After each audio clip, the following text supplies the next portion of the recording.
بسم اللہ الرحمن الرحیم۔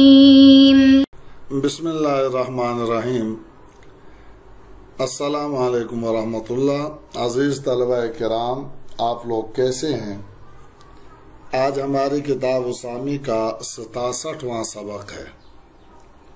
اور سبق کا عنوان ہے راوی کا اپنے مروی عنہ روایت کے خلاف فتویٰ دینا۔ پہلے آپ عبارت ملاحظہ کریں، پھر ترجمہ اور پھر مختصر سی تشریح آپ کو کر دی جائے گی۔ تو صاحب کتاب فرماتے ہیں وَيَسْقُطُ الْعَمَلُ بِالْحَدِيثِ إِذَا ظَهَرَ مُخَالِفَتُهُ قَوْلًا أَوْ عَمَلًا مِنَ الرَّاوِي بَعْدَ الرِّوَايَةِ أَوْ مِنْ غَيْرِهِ مِنْ أَئِمَّةِ الصَّحَابَةِ وَالْحَدِيثُ ظَاهِرٌ لَا يَحْتَمِلُ الْخِفَاءَ عَلَيْهِمْ وَيُحْمَلُ عَلَى الْإِنْتِسَاخِ وَاخْتُلِفَ فِيمَا إِذَا أَنْكَرَهُ الْمَرْوِي عَنْهُ قَالَ بَعْضُهُمْ يَسْقُطُ الْعَمَلُ بِهِ وَهُوَ الْأَشْبَهُ وَقَدْ قِيلَ إِنَّ هَذَا قَوْلُ أَبِي يُوسُفَ رحمه الله خِلَافًا لِمُحَمَّدٍ رحمه الله وَهُوَ فَرْعُ اخْتِلَافِهِمَا فِي شَاهِدَيْنِ شَهِدَا عَلَى الْقَاضِي بِقَضِيَّةٍ وَهُوَ لَا يَذْكُرُهَا قَالَ أَبُو يُوسُفَ رحمه الله لَا تُقْبَلُ وَقَالَ مُحَمَّدٌ رحمه الله تُقْبَلُ۔ ترجمہ اس کا یوں ہوگا،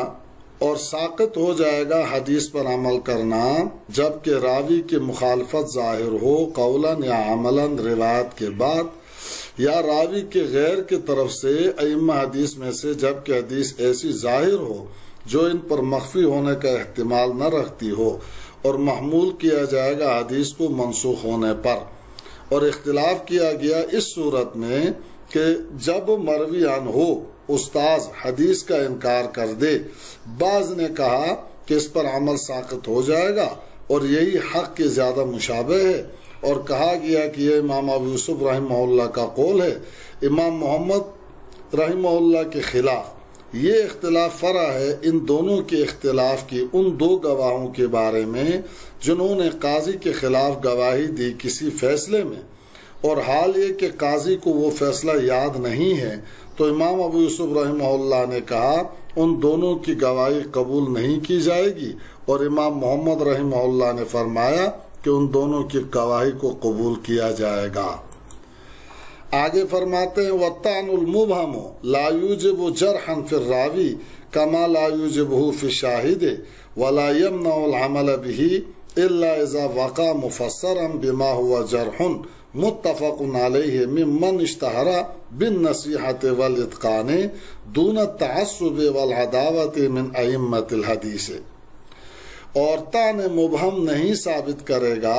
جرح کو راوی میں، جیسا کہ طعن مبہم نہیں ثابت کرتا جرح کو شاہد میں، اور طعن مبہم حدیث پر عمل سے نہیں روکے گا مگر یہ کہ طعن واقع ہو مفسر اس چیز کے ساتھ جو متفق علیہ جرح ہو، اور طعن واقع ہو ان حضرات کی جانب سے جو مشہور ہیں خیر خواہی اور پختگی میں، نہ کہ تعصب اور عداوت میں، یعنی وہ ائمہ حدیث میں سے ہو۔ اچھا، اب اس عبارت میں صاحب کتاب مصنف رحمہ اللہ جو فرمانا چاہتے ہیں اس کا خلاصہ یوں ہے کہ اگر راوی کی طرف سے روایت کرنے کے بعد اپنی روایت کردہ روایت کی قولاً یا عملاً یقینی طور پر مخالفت ثابت ہو جائے تو وہ روایت ساقط العمل اور منسوخ سمجھی جائے گی، جیسے حضرت عائشہ صدیقہ رضی اللہ تعالی عنہا سے خود اپنی ہی روایت کردہ روایت کی مخالفت ثابت ہے۔ حضرت عائشہ صدیقہ رضی اللہ تعالی عنہا سے مروی ہے کہ آپ صلی اللہ علیہ وسلم نے فرمایا ایما امرات نکحت نفسها بغیر اذن ولیہا فنکاحها باطل،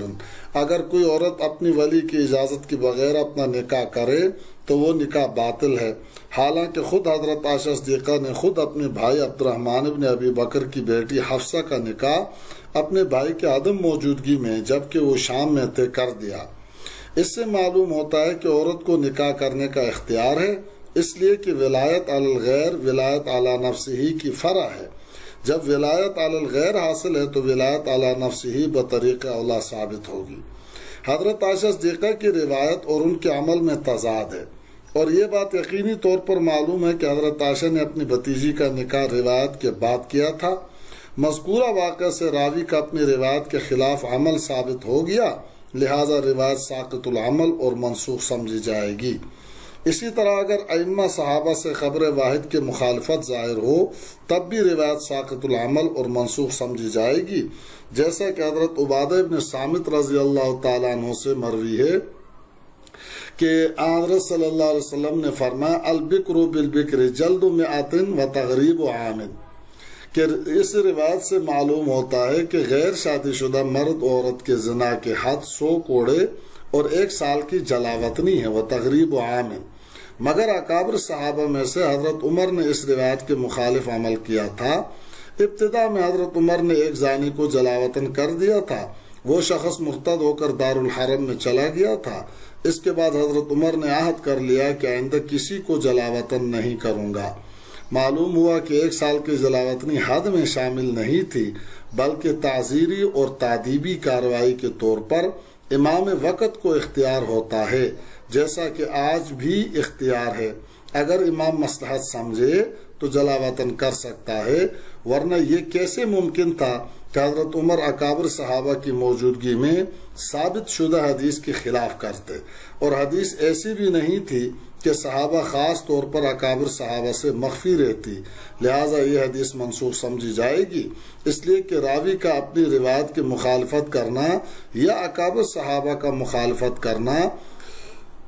تو یہ اس لیے ہوگا کہ حدیث غیر ثابت ہو یا پھر منسوخ ہو، یا راوی کی لاپرواہی اور حدیث کی اہمیت نہ سمجھنے کی وجہ سے ہو، یا راوی کی غفلت اور نسیان کی وجہ سے ہوگا۔ ہر صورت میں حدیث ساقط الاعتبار ہوگی۔ مخالفت سے مراد یقینی مخالفت ہے، تاکہ اس مخالفت سے احتراز ہو جائے جس میں مخالفت بالیقین نہ ہو۔ مثلا اگر حدیث میں چند معنی کا احتمال ہو اور راوی نے ایک احتمال کو اختیار کیا ہو تو یہ حدیث ساقط الاعتبار نہ ہوگی۔ مثال کے طور پر عبداللہ ابن عمر رضی اللہ تعالیٰ عنہ سے مروی ہے کہ آپ صلی اللہ علیہ وسلم نے فرمایا المتبایعان بالخیار ما لم یتفرقا۔ مذکورہ حدیث میں تفرق میں 2 احتمال ہیں، تفرق بالاقوال اور تفرق بالابدان۔ ابن عمر رضی اللہ تعالیٰ عنہ نے تفرق بالابدان مراد لیا ہے، امام شافعی بھی اسی کے قائل ہیں۔ تفرق بالابدان مراد لینا تفرق بالاقوال کے منافی نہیں ہے۔ اسی طرح راوی کا اپنی روایت پر عمل ترک کر دینا بھی اپنی روایت کے خلاف عمل کرنا ہے۔ مثلا عبداللہ ابن عمر نے رکوع میں جاتے وقت، رکوع سے اٹھتے وقت رفع دین روایت کیا ہے، مگر خود ابن عمر نے اپنی روایت پر عمل ترک کر دیا تھا، سوائے تکبیر افتتاح کے رفع الیدین نہیں کرتے تھے۔ مجاہد سے صحت کے ساتھ منقول ہے کہ میں ابن عمر کے صحبت میں 10 سال رہا ہوں، مگر ابن عمر نے تکبیر افتتاح کے علاوہ کہیں رفع دین نہیں کیا۔ اس سے معلوم ہوتا ہے کہ رکوع کے وقت رفع دین کی حدیث منسوخ ہے۔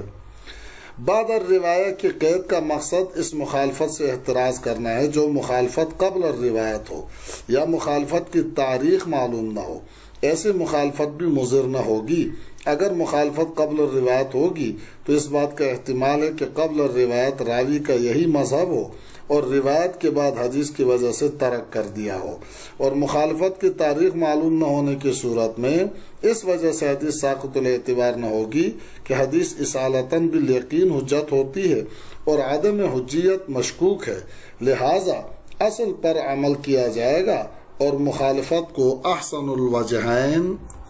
پر محمول کرتے ہوئے قبل الروایت پر محمول کیا جائے گا۔ اور حدیث کے ظاہر ہونے کا مطلب یہ ہے کہ حدیث کا تعلق ایسے معاملے سے نہ ہو کہ جس کا عام صحابہ سے مخفی رہنا ممکن ہو، جیسا کہ قہقہ فی الصلاۃ سے وجوب وضو کی روایت۔ اس روایت کے بعد صحابہ مثلا ابو موسیٰ اشعری سے مروی ہے کہ انہوں نے حدیث قہقہ پر عمل نہیں کیا، لہٰذا یہ مخالفت راوی میں تان شمار نہ ہوگی، اس لیے کہ یہ واقعات نادرہ میں سے ہے جس کی وجہ سے حدیث کا بعض صحابہ سے مخفی رہنا ممکن ہے۔ وقت لفا فی مائزہ انکرہ المروی سے صاحب کتاب مروی عنہ یعنی شیخ اگر روایت سے انکار کرے تو اس روایت کے قبول اور عدم قبول کے بارے میں علماء کا اختلاف بیان کر رہے ہیں۔ شیخ کے انکار کی 2 صورتیں ہیں، نمبر 1 انکار جامد، نمبر 2 انکار متوقف۔ انکار جامد یہ ہے یا جاحد یہ ہے کہ شیخ مروی عنہ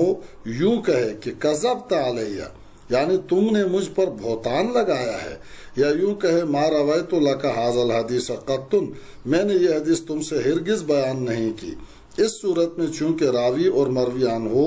ایک دوسرے کی تکذیب کرتے ہیں، لہذا راوی اور مروی عنہ میں سے ایک کا کاذب ہونا یقینی ہے اور یہ حدیث میں قبح پیدا کرتا ہے، لیکن اس انکار سے راوی کی اور مروی عنہ میں کسی قسم کا قطع لازم نہیں آتا۔ یہی وجہ ہے کہ اس حدیث کے علاوہ ان حضرات سے دوسری حدیثیں مقبول ہوں گی۔ انکار کا دوسرا طریقہ متوقف کا انکار ہے۔ مثلا شیخ مروی عنہ یوں کہے لا اذکر انی رویت لک ھذا الحدیث، یعنی مجھے آپ سے اس حدیث کا روایت کرنا یاد نہیں ہے، یا یوں کہے انی لا اعرف، میں اس کو نہیں جانتا۔ اس دوسری صورت میں علماء کا اختلاف ہے۔ اسی اختلاف کی طرف مصنف نے قال بعضهم سے اشارہ کیا ہے۔ شیخ ابو الحسن کرخی اور ہمارے اصحاب کی ایک جماعت اور امام احمد بن حنبل کی ایک روایت یہ ہے اس حدیث پر عمل ساقط ہو جائے گا، اور یہی اقرب الی الحق بھی ہے، اس لیے کہ حدیث نبی صلی اللہ علیہ وسلم سے اتصال کی وجہ سے حجت ہوتی ہے اور انکار راوی کی وجہ سے اتصال ختم ہو گیا، لہذا حدیث قابل حجت نہیں رہے گی۔ اور یہ بھی کہا گیا کہ عدم حجیت کا قول امام ابو یوسف کا ہے، اس میں امام محمد کا اختلاف ہے۔ ان کے نزدیک مروی عنہ کا بطریق توقف انکار کوئی جرح نہیں اور نہ اس سے حدیث ساقط العمل ہوتی ہے۔ یہی مذہب امام مالک، امام شافعی اور متکلمین کی ایک جماعت کا ہے۔ ان حضرات کا استدلال یہ ہے کہ راوی عادل اور ثقہ ہے جس کی وجہ سے صدق راجع ہوتا ہے، اور مروی عنہ کی طرف سے انکار علی سبیل الیقین نہیں ہے، لہذا اس کی وجہ سے جو صدق عدالت کی وجہ سے ثابت ہو ساقط نہ ہوگا، جس طرح کی مروی عنہ کی جنون اور موت کی وجہ سے عدالت ساقط نہیں ہوتی۔ وہ فرع اختلاف ما فی شاہدین،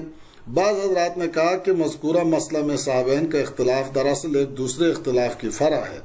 اور اختلاف دراصل اس مسئلے میں ہے کہ اگر دو شاہد گواہوں نے قاضی کے سامنے اس بات کی گواہی دی کہ آپ نے فلاں قضیے میں یہ فیصلہ کیا تھا، اور قاضی اس سے انکار کرتا ہے اور کہتا ہے کہ مجھے یاد نہیں ہے۔ صورت مسئلہ یہ ہے کہ ایک شخص نے قاضی پر اس بات کا دعویٰ کیا آپ نے فلاں شخص کے خلاف میرے حق میں یہ فیصلہ کیا تھا، قاضی کہتا ہے مجھے تیرے حق میں فیصلہ کرنا یاد نہیں ہے، مدعی نے دو گواہ پیش کر دیے، اس مسئلے میں صحابین کے درمیان اختلاف ہے۔ امام ابو یوسف رحمہ اللہ فرماتے ہیں کہ ان کی شہادت قبول نہیں کی جائے گی، اس لیے کہ مدار قضا یعنی قاضی مذکورہ دعوے سے منکر ہے، لہٰذا ایسا ہی روایت کے مسئلے میں ہوگا۔ اور امام محمد فرماتے ہیں کہ شہادت قبول کی جائے گی اس لیے کہ قاضی کی جانب سے نسیان کا احتمال ہے، لہٰذا باب روایت میں بھی روایت قبول ہوگی۔ باب روایت میں ہر ایک نے اپنے اپنے اصول پر عمل کیا ہے۔